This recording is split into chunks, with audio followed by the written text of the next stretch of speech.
Shodon kunlarda kul quvongin do'stim, yasha gayrat bilan yaqinlaring bag'rida.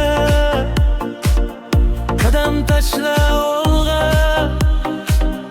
orzularga yetgin, har tong yangi baxt bilan yuragingni bezatgin.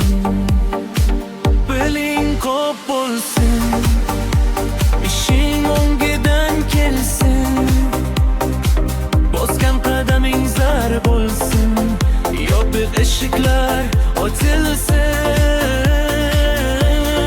Yo'lga chiq, yo'ldan chiqma, yaxshilar davrasidan aslo uzoqlashma, baxt to'piq niyatdan.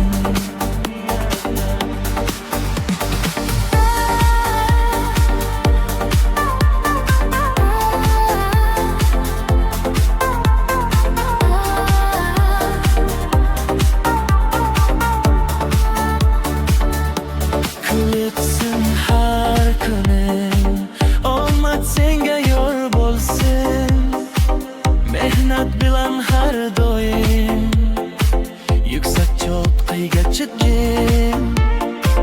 Toza qalbing boyliging, bu sening haqiqiy baxting. Hayot kuying kuyla doim, quvonch to'lsin yuraging. Biling ko'p bo'lsin, ishing o'ngidan kelsin, bosgan qadaming zar bo'lsin, yopiq eshiklar ochilsin. Yo'lga chiq, yo'ldan chiqma, yaxshilar davrasidan aslo uzoqlashma, toza qalbing sening baxting.